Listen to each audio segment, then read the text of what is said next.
ஆயக்கலைகள் 64 அதில் ஒரு முக்கிய கலையான ஜோதிட கலையின் மூலமாக என்னுடன் இணைந்துள்ள அன்பு நேயர்களுக்கு இனிய வணக்கம்ங்க. மகர ராசி நேயர்களுக்கு புதுசா அப்படி என்ன இருக்க போகுது, எப்பவும் போல வாழ்க்கை கீழேயே தான் போகுது அப்படின்னு கதரும் நேயர்களுக்கு ஒரு நல்ல செய்தி காத்திருக்குதுங்க. அந்த செய்தியை தெரிஞ்சுக்கிறதுக்கு முன்னாடி இந்த உலகை காக்கும் முருகப்பெருமானுடைய பாதம் தொட்டு வணங்கி வீடியோக்குள்ள போலாங்களா? என்னுடன் சேர்ந்து நீங்களும் இந்த மந்திரத்தை சொல்லிட்டே உங்களால் முடிஞ்சதுன்னா கமெண்ட் பாக்ஸில் ஒரு முறை கமெண்ட் பண்ணுங்க. ஓம் முருகா போற்றி, ஓம் முருகா போற்றி, ஓம் முருகா போற்றி. பழனி ஆண்டவா, செந்தூர் வேலவா, சீரும் போர் தளபதியே, சேவல் கொடி ராஜாவே, நீதான் ஐயா இந்த அப்பாவி மக்களை கஷ்டங்களிலிருந்து காப்பாற்றி காலம் முழுக்க கூடவே இருக்கணும். இவங்களுக்காக நான் தினமும் உங்ககிட்ட வேண்டிக்கிறேன். அதே மாதிரி இவங்களுக்கு ஒன்றுனா நீதான் ஐயா பொறுப்பு, அப்படியே நான் சொல்லும் ஜோதிடமும் பழிக்க நீதான் ஐயா அருள் புரியணும். தினமும் உங்களுக்கு கிரகநிலை மாற்றத்தால் வரக்கூடிய சுப பலன்களை அறிய கட்டாயம் சப்ஸ்கிரைப் பண்ணி பெல் பட்டன் அப்புறம் ஆல்னு ஆப்ஷன் இருக்கும், அதையும் கொடுத்து வைங்க. ஒவ்வொரு பதிவும் உங்களைய வெற்றியடைய வைக்க வேண்டும் அப்படிங்கிற எண்ணத்தில் தாங்க போட்டுட்ருக்கோம். நிச்சயமாக நல்லதே நடக்கும். இனி உங்கள் வாழ்க்கையில் நல்லது மட்டும்தான் நடக்கும். நம்பிக்கையோடு இருங்க. பொதுவாகவே எவ்வளவோ கஷ்டப்பட்டு மாறி மாறி உழைச்சாலும் அதுக்கேற்ற ஒரு அங்கீகாரமோ அல்லது ஒரு மதிப்போ கிடைக்காத ராசியாக இவங்க இருக்காங்கன்னு சொல்லலாங்க. வெளியில் பார்க்குறவங்களுக்கு வேணால் இவங்க ஜாலியாக இருக்கிற மாதிரி தெரியலாம். ஆனால் மதிப்பில்லாத ராசி இருந்தாலும் பரவாயில்ல, பாசத்துக்கும் உண்மையான நேசத்துக்கும் கட்டுப்பட்டு தங்களுக்குள் இருக்கக்கூடிய அந்த தீராத துன்பத்தையும் சொல்ல முடியாத கஷ்டத்தையும் வெளியில யாருக்கும் தெரியாம மறைச்சிக்கிட்டு வாழ்ந்துட்டு இருக்காங்க. எவ்வளவோ அசிங்கத்தையும் அவமானத்தையும் சந்திச்சாலும் அதை வெளியில வெளிப்படுத்தாம பரவாயில்ல, நான் அசிங்கப்பட்டாலும் பரவாயில்ல, என் குடும்பம் நல்லா இருக்கணும் அப்படின்னு சொல்லி தனக்குன்னு இருக்கக்கூடிய உறவுகளை காக்கக்கூடியவங்களா இவங்க இருக்காங்க. இவ்வளவு அருமையான இவ்வளவு உன்னதமான நற்குணங்களை கொண்ட என் அன்பு மகர ராசிக்கார சொந்தங்களே, எல்லாரும் எப்படி இருக்கீங்க? எல்லாரும் நலமா இருக்கீங்களா? ஏங்கம்மா நீங்கள் வேற எங்களை பார்த்து இப்படி ஒரு கேள்வி கேட்குறீங்களே, எங்களை பார்த்தா இப்போ நலமா இருக்கிற மாதிரியா தெரியுது அப்படின்னு உங்கள் மனசில் நீங்கள் நினைக்கிறது எனக்கு நல்லாவே புரியுதுங்க. மகர ராசிக்கார நேயர்களே, கலங்காதீங்க. உங்கள் வாழ்க்கையில் இப்போ இருக்கக்கூடிய இந்த கஷ்டமான சூழல் எல்லாமே பனிக்கட்டி போல கரைஞ்சு போக போகுதுங்க. இருண்டிருந்த உங்களுடைய வாழ்க்கையே இனி வெளிச்சமாக ஒரு அருமையான வாழ்க்கையாக மாறப்போகுது. குறிப்பாக சொல்லணும்னா, நீண்ட நாட்களாக திருமணம் ஆகாதவர்களுக்கு இருந்த திருமண தடை நீங்கி எல்லாமே நீ உங்கள் மனசுக்கு பிடிச்ச மாதிரி உங்களுக்கு ஏற்ற சரியான வாழ்க்கை துணையோடு சிறப்பான முறையில் திருமணம் நடக்க போகுதுங்க. அதே போல் திருமணமாகி பல வருடங்களாகியும் குழந்தை பாக்கியம் இல்லாதவர்களுக்கு அந்த மழலை செல்வம்னு சொல்லக்கூடிய குழந்தை பாக்கியம் சீக்கிரமே கிடைக்க போகுதுங்க. நீண்ட நாட்களாக இழுபறியாக இருந்த பூர்வீக சொத்து ரீதியாக இருந்த அனைத்து பிரச்சனைகளுக்கும் ஒரு சுமூகமான தீர்வு கிடைக்க போகுது. உங்களுக்கு நியாயப்படி வரவேண்டிய அந்த பூர்வீக சொத்து எந்த தடையும் இல்லாம பத்திரமா உங்க கையில வந்து சேரப்போகுதுங்க. மொத்தத்துல உங்க வாழ்க்கையில இது நாள் வரைக்கும் இருந்த அனைத்து பிரச்சனைகளுக்கும் ஒரு நிரந்தரமான தீர்வு கிடைக்க போகுது. உங்களுடைய உடல் நிலையும் கூட ரொம்பவே ஆரோக்கியமா சுறுசுறுப்பா இருக்க போகுதுங்க.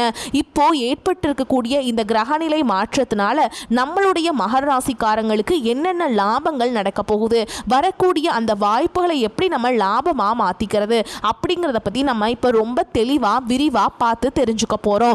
மகர ராசிக்காரங்க எப்போவுமே மற்றவங்களுக்காக தியாகம் செய்கிறவங்களுக்காகவும் எவ்வளவு பெரிய தலைவனாக இருந்தாலும் அந்த ஈகோ இல்லாமல் அதை வெளியில் காட்டி கொள்ளாதவர்களாகவும் இருப்பாங்க. சொல்லப்போனால் இவங்க நிஜமாவே பெரிய அதிர்ஷ்டசாலி தாங்க. ஏன்னு கேட்டிங்கன்னா 4 கிரகங்களுடைய சேர்க்கை மகர ராசிக்கு ஒரு மிகப்பெரிய நல்ல யோகத்தை கொடுக்கறதுக்காகவும் அமைஞ்சிருக்குது. அது மட்டும் இல்லாமல் ஜென்மத்தில் அதாவது உங்கள் ராசியிலேயே செவ்வாய் பகவான் இருக்கிறதுனால இது நாள் வரைக்கும் உங்களை ஆட்டி படைக்க நினச்சவங்க எல்லாம் இனி உங்களை பார்த்து ஆடி போயிடுவாங்க. உங்கள் கண்ணு முன்னாடி நிற்கவே பயப்படுவாங்க. உங்களுடைய எதிரிகள் எல்லாம் பயந்து போய் ஒளிந்து கொள்வார்கள்.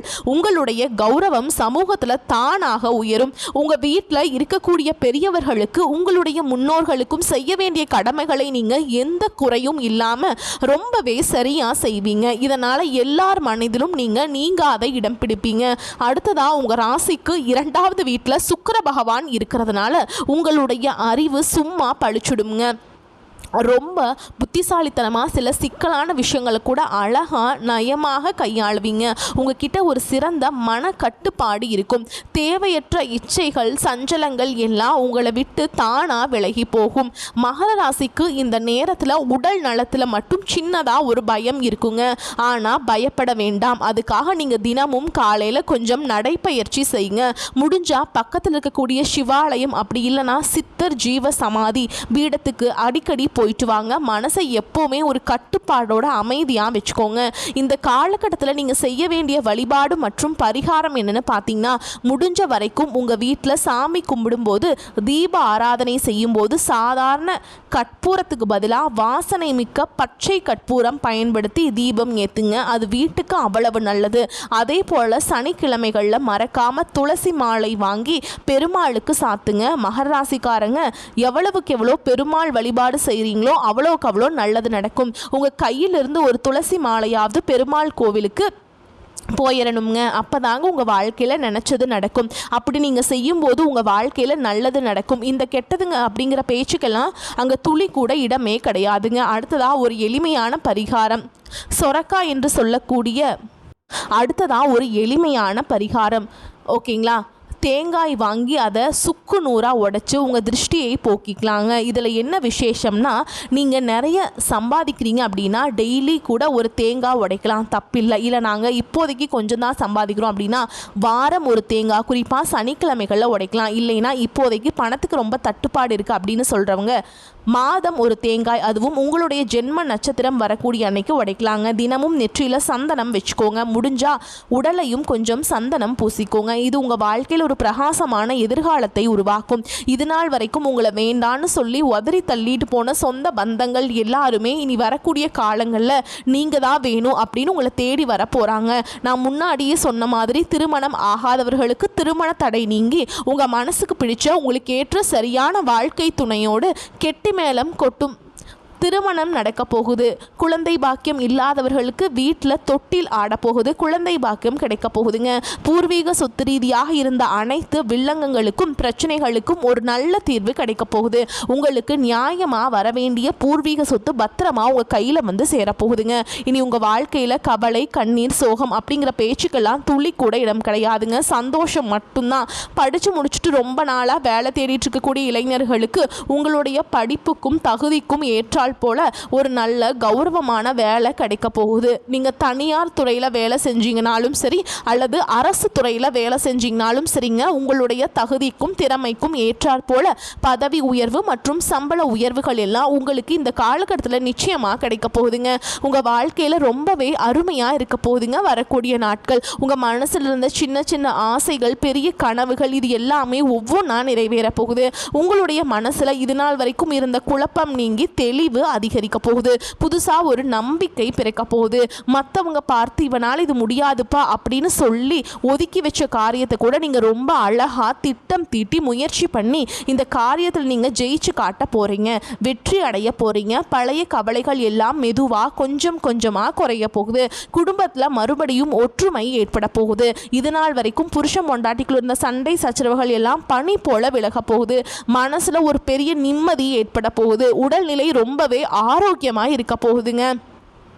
காது, அந்த மூக்கு, தொண்டை இது எல்லாம் வந்து ரொம்ப பத்திரமா பார்த்துக்கோங்க. அதில் பிரச்சனைகள் வரக்கு வாய்ப்பு இருக்குது. அது மட்டும் கொஞ்சம் எச்சரிக்கைங்க. உங்களுக்கு வந்து நல்ல செய்திகள் உங்களை தேடி வரப்போகுது. பாதியிலே நின்று போன தடைப்பட்ட வேலைகள் எல்லாம் மடமடவென நடக்க போகுதுங்க. உங்களுடைய பொருளாதார நிலை மெதுவாக உயரப்போகுது. கையில் காசு தங்க ஆரம்பிக்கும். அதனால் சேமிப்பு செய்யணும் அப்படிங்கிற எண்ணம் உங்களுக்கு வரப்போகுதுங்க.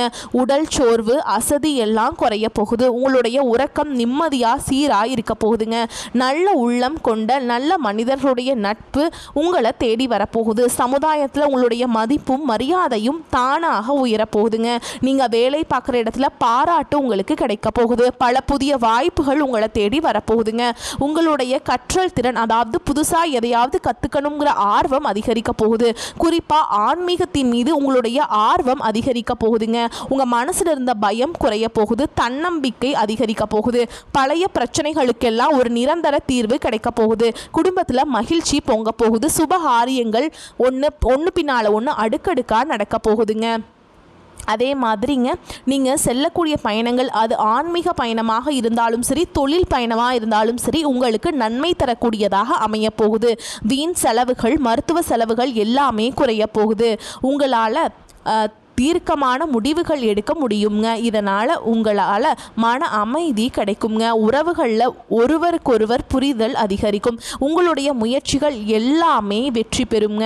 இவ்வளவு நாளாக நீங்கள் காத்துட்ருந்த உங்களுடைய பொறுமைக்கான பலன் நிச்சயமாக உங்களுக்கு இந்த காலகட்டத்தில் கிடைச்சே தீரும்.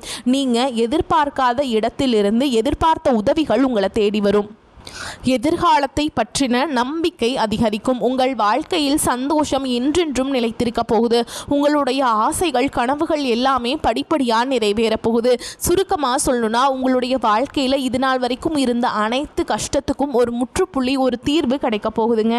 நம்ம ராசி மண்டலத்தில் 10ஆவதாக இருக்கக்கூடிய ராசி தாங்க மகர ராசி.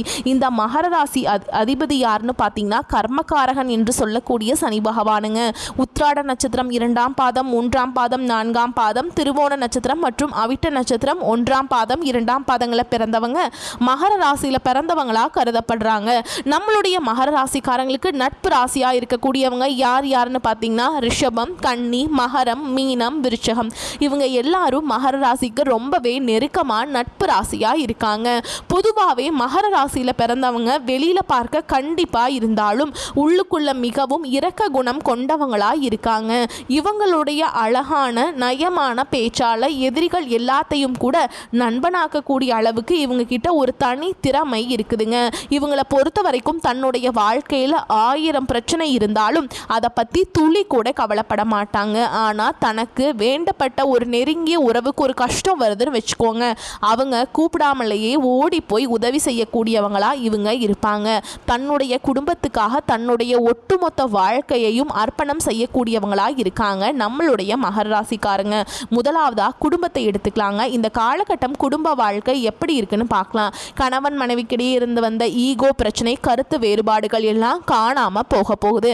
கணவன் மனைவி இருவருமே நீயா நானு பார்க்காம ஒற்றுமையான வாழ்க்கையை வாழ போறாங்க. சில பேர் நினைப்பீங்க, ஐயோ எனக்கு திருமணம் ஆகலை, 30 வயசு ஆயிடுச்சு, தலைமுடி கூட நரைக்க ஆரம்பிச்சிருச்சு, எங்களுக்கு திருமணம் நடக்குமானே தெரியலையே, எங்கள் வாழ்க்கை இப்படியே போயிடுமா, எங்கள் வாழ்க்கையில் நல்லது நடக்கவே நடக்காதா அப்படின்னு நீங்கள் ரொம்பவும் குழம்பிகிட்ருப்பீங்க. அன்பு நேயர்களே, உங்கள் குழப்பத்தை தூக்கி போற்றுங்க. நிச்சயமாக இந்த காலகட்டத்தில் உங்களுக்கு இருந்த கடுமையான திருமண தடை நீங்கி உங்கள் வாழ்க்கையில் டும்னு திருமணம் நடக்க போகுதுங்க. இன்னும் சில பேர் கல்யாணமாகி 5-6 வருஷம் ஆயிடுச்சுங்க, குழந்தை பேரே இல்லைங்க, போகாத கோயிலில் பண்ணாத பரிகாரம் இல்லை, எங்களுக்கு குழந்தை பாக்கியம் கிடைக்குமா கிடைக்காதா, இல்லை எங்கள் வாழ்க்கை இப்படியே வெறுமையாக போயிடுமா அப்படின்னு கவலைப்பட்டுட்ருப்பீங்க. கவலைப்படாதீங்க. அந்த முருகப்பெருமானின் அருளால் நிச்சயமாக வரக்கூடிய நாட்களில் உங்களுக்கு மழலை செல்வம் அப்படின்னு சொல்லக்கூடிய குழந்தை பாக்கியம் கிடைக்க போகுது. கோர்ட்டு கேஸு வழக்கு அப்படிங்கிற விஷயத்தில் உங்களுக்கு சாதகமான தீர்ப்புகள் வரப்போகுதுங்க. நியாயம் ஜெயிக்கும். உங்கள் குடும்பத்தில் இவ்வளவு நாள் அவங்கள மதிக்காமல் இருந்தவங்க குழந்தைங்க நீ உங்களோட சொல்படி கேட்க போகிறாங்க. உன்ன மாதிரி ஒரு மகனை பெற்றதுக்கு நாங்கள் என்ன பாவம் பண்ணோமோ தெரியலையேன்னு சொல்லி வருத்தப்பட்ட உங்கள் அப்பா அம்மா எல்லாம் இனி உன்ன மாதிரி ஒரு தங்கமான மகனை பெற்றதுக்கு நாங்கள் பெரிய புண்ணியம் பண்ணியிருக்கணும்னு சொல்லி ஆனந்த கண்ணீர் விடுவாங்க. அந்த அளவுக்கு உங்கள் வாழ்க்கையில் ஒரு பெரிய மாற்றம் வரப்போகுது. உங்கள் வாழ்க்கையில் உங்களை வேண்டான்னு உதறி தள்ளி போன உறவுகள் எல்லாமே இப்போ நீங்கள் தான் வேணும் அப்படின்னு உங்களை தேடி உங்கள் வீட்டு வாசலுக்கே வரப்போகிறாங்க. பூர்வீக சொத்து ரீதியாக இருந்த அனைத்து பிரச்சனைகளும் சச்சரவுகளும் காணாமல் போக போகுது. உங்களுக்கு முறைப்படி வரவேண்டிய பூர்வீக சொத்து உங்கள் கையில் வந்து பத்திரமா சேரப்போகுது. மொத்தத்தில் உங்கள் வாழ்க்கையே அமோகமாக ராஜா மாதிரி இருக்க போகுதுங்க. நல்லா புரிஞ்சுக்கோங்க. உங்களுக்குன்னு வரவேண்டிய சொத்தாக இருந்தாலும் சரி, உறவாக இருந்தாலும் சரி, உங்களுக்குன்னு அந்த கடவுளால் எழுதப்பட்டது எதுவாக இருந்தாலும் சரிங்க, அதை மாற்ற முடியாதுங்க. உங்களுக்காக இருந்ததை நிச்சயமாக எப்போ சேரணுமோ அப்போ உங்ககிட்ட வந்து தாங்க சேரும். உங்களுடைய நல்ல எண்ணம் போல் உங்கள் வாழ்க்கையும் ரொம்பவே அருமையாக இருக்குங்க. பலர் நாங்கள் படித்து முடிச்சிட்டோம், ஆனால் படிப்புக்கேற்ற வேலை கிடைக்கல, எங்கள் வாழ்க்கை இப்படியே போனால் நாங்கள் எப்படி வாழ்க்கையில் முன்னேற முடியும், எங்கள் குடும்பத்தை நாங்கள் எப்படி காப்பாற்ற முடியும், கடவுளே எங்கள் வாழ்க்கைக்கு ஒரு நல்ல வழி காட்டுங்க அப்படின்னு நீங்கள் தினமுமே அந்த முருகரை வேண்டிக்கிட்டு இருப்பீங்க. கண்டிப்பாக அந்த முருகர் உங்களோட வேண்டுதலை கேட்டுக்கிட்டு தாங்க இருக்காரு. அதில் உங்களுடைய வேண்டுதலை நிறைவேற்ற அவர் வந்துட்டாருங்க. இனி வரக்கூடிய காலங்களில் காலங்களில் உங்களுடைய படிப்புக்கேற்ற வேலை நிச்சயமாக கிடைக்க போகுது. அதுவும் உங்களுக்கு பிடிச்ச வேலை நல்ல கை நிறைய சம்பளத்தோட உங்களோட சொந்த ஊர்லேயே கிடைக்க போகுதுங்க. ஏற்கனவே நீங்கள் அரசு வேலைக்கோ இல்லை தனியார் வேலைக்கோ போயிட்டு இருந்தீங்கன்னா உங்களோட தகுதிக்கு ஏற்ற அளவுக்கு நல்ல சம்பள உயர்வு தருவாங்க. கூடவே பதவி உயர்வும் தருவாங்க. உங்கள் கூட வேலை செய்கிற சக ஊழியர்கள் உங்ககிட்ட ரொம்பவே சந்தோஷமாக பாசமாக பழகுவாங்க. மேல் அதிகாரிகள் உங்களை பாராட்டுவாங்கள, உங்களை புகழ்வாங்க, ஏன் உங்களுக்கு பரிசெல்லாம் கூட தருவாங்க. ஓகேங்களா? நீங்கள் தொழில் செய்கிற இடத்துலேருந்து அனைத்து பிரச்சனைகளுமே காணல் நீராக இருந்த இடம் தெரியாமல் மறைய போகுது. மொத்தத்தில் நல்லதே நடக்கும், நல்லது மட்டும்தான் நடக்கும். உங்களை பொறுத்த வரைக்கும் ஒரு பரிகாரம் சொல்கிறேன், நீங்கள் பண்ணுங்கள். வெள்ளிக்கிழமைகள் தோறும் துர்க்கை அம்மனுடைய ஆலயத்துக்கு போயிட்டு எலுமிச்சம்பழத்தில் தீபம் ஏற்றி வழிபாடு செஞ்சுட்டு வாங்க. கட்டாயமாக உங்கள் வாழ்க்கையில் முன்னேற்றம் வரும். வரக்கூடிய வாய்ப்புகளை தவற விட்டுறாதீங்க. கெட்டியாக பிடிச்சிக்கோங்க. வாழ்த்துக்கள். வாழ்க வளமோடு நலமோடு. நன்றி, வணக்கம்.